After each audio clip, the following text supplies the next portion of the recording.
Mary. Mary Hill is going to talk to us about local renewable energy and economic development. Okay, yeah, thank you so much. And I really appreciate the talks. I sat in on the talks yesterday as well. My schedule was such that I had to do something in the background, but I heard everything. It's been really great to be involved in these. So thank you. Okay, so my title is Low Carbon Opportunities for Arid Agricultural Areas Impacted by Climate Change, the case of FEWtures in the Central Arkansas River Basin. It's basically the Arkansas River Basin between the foothills in Colorado and east to about Wichita, where it starts getting brown on satellite images. Okay, so we're doing a lot of technical work with chemical engineers and hydrologists and electrical engineers to try to evaluate the economics of some of the developments that we're thinking about and evaluating in this study. And in particular, we're working with green ammonia, locally produced green ammonia, and water treatment, all powered by local green energy, with the basic idea of using locally produced energy to create economic advantages locally for these communities. And then the issue is, how do you take that and make that actionable? And our basic idea well, okay, so I'm going to start on this right with an image first. The vision that we want to accomplish or try to promote is resilient, sustainable agriculture where water is reused, nitrogen and salts are managed, and carbon is reduced. And we think of that from the framework of how do you produce it using the renewable energy and these different technologies we're looking into. So, okay, when we have that information, well, and that's what's listed on the box below, what local opportunities exist to enable this vision. It differs from place to place. The characteristics of this particular area is abundant renewable energy, struggling communities and arid lands agriculture, and potential opportunities are renewable local power production, water treatment, and that local green ammonia. So there's that. And then, so how do we take the analyses we're doing related to that, the engineering and the science and the chemistry and all that stuff, and make it actionable? We try to meet stakeholders in their own situations. And to some extent, that's, can they make money? And the next part of that is, can it get adopted? Because if it doesn't make money, there might be some users who just out of their concern for the environment would do it anyway, but that's going to be fewer. Okay, so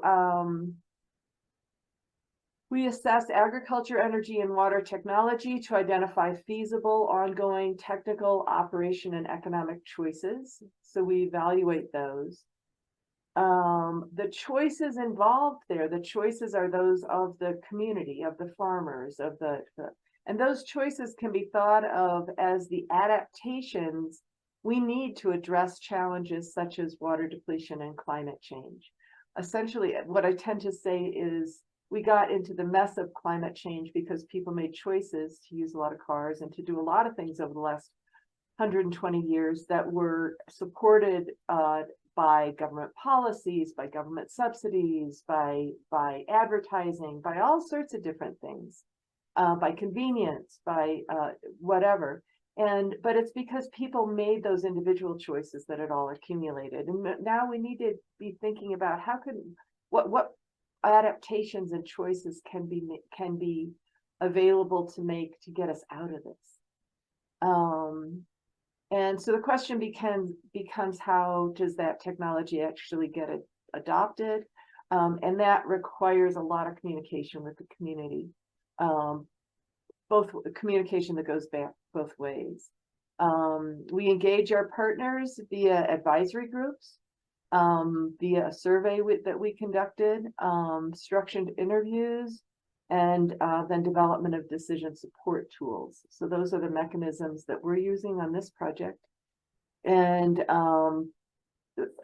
we always keep in mind that we're supporting the broader objective of securing the heartland's future and feeding the world. Partly that feeding the world part, you literally have, I've seen signs in Western Kansas. I mean, that's what those are farmers who are doing that, as well as trying to make some money, make a living.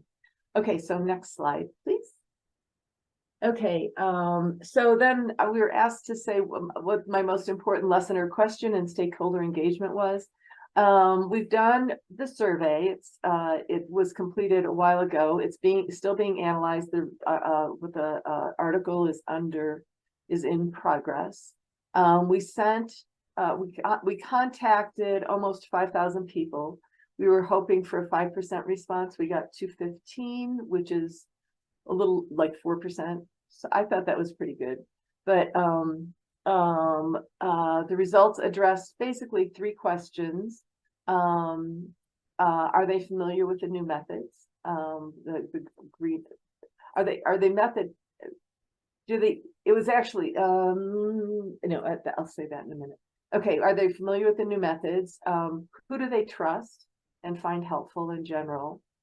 And what's the level of social capital in these communities, which is a measure of the potential of individuals to solve problems through memberships and participation in social networks. So, and on the right, there's both an image that says what we're trying to do is we see these as opportunities, including new local businesses, improved resource use, and enhanced local economies.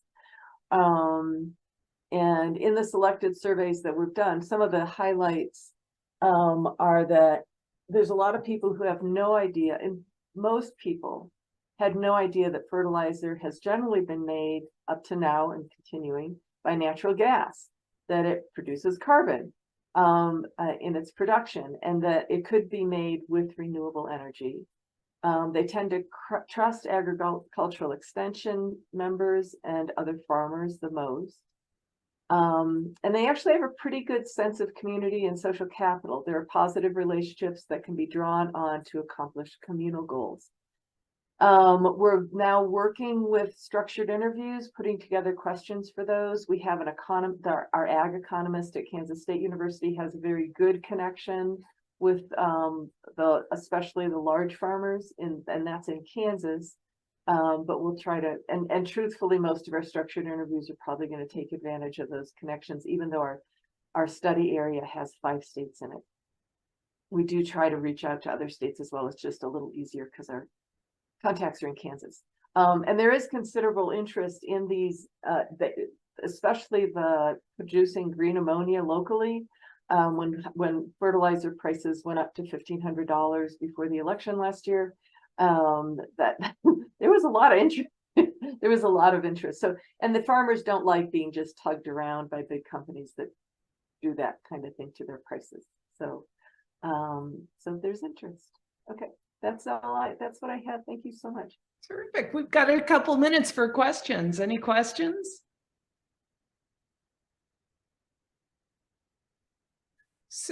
So Mary, I know that this hits home with a lot of the research I do here in Illinois. I wonder if you've detected anywhere along the line any sort of reluctance to also to rely on government subsidies or government programs that subsidize alternative practices among these groups of farmers? They, they depend on subsidies a great deal. Right. They, so crop insurance and, and other programs. And I do think, they're looking at their bottom line pretty hard all the time. Yeah. So we're not suggesting we're suggesting that a technology that doesn't actually make money is not going to last in the long run. Yeah. So even ethanol, actually, one our economist says, if you don't have government subsidies for that, it really doesn't stand. It doesn't stand on its own. Green ammonia appears to stand on its own. Oh, that's really interesting. Yeah. Yeah. So we're not looking toward. So I don't think we ask questions that much about it because we're as our economist who's leading that in that kind of set of ideas is very much against doing so. He wants to know if it'll stand on its own. Yeah.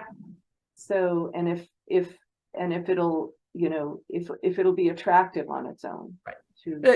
I mean, creating a market though it's hard work. It's complicated. But if you can create a market, that is a good alternative. Yeah, and this is a local market. So these are small scale ammonia plants that would exist in their communities, and they would own.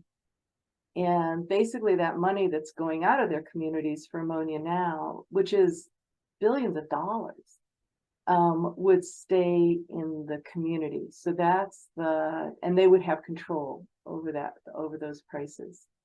So interesting. And it ends up, it wasn't true when we started this project 3 years ago, but now there's a company selling those in the United States, those smaller scale, that technology took a jump. Wow. And there's actually and actually 2 of our project members they can't tell us on the project the details of they have a non-disclosure agreement, but it's like, yes. Yeah. It's super exciting. It's super It really exciting. is. So it is it actually is starting to have. I don't think there are any in function, but I think they're selling them. It's great. I think I might be in touch with you about this in connection with some of my other research, because it sounds, I mean, how to build a market is it's a pressing question. It is a pressing question. And I didn't emphasize it in the talk, is that ammonia, in this context, all I talked about is using it as fertilizer, but it's also a fuel. You Right. can get 30%, about 30% of the energy you put into it, you can get out of it running a vehicle or something, or tractors. They do have to be they have to be customized. Right. So it's not a completely simple relationship, but yeah, so there's that as well. And ammonia is a pretty promising way to go into a hydrogen economy if you don't have to get the hydrogen from fossil fuels. Yep. Terrific. It's also a decent alternative to CFCs as a refrigerant. So just so you know. That's interesting. Do they I mean, any leaks, the stuff smells awful, right? Yeah, of course. And that's one of the reasons it doesn't get used that much. Actually, No building manager wants to have that in their building.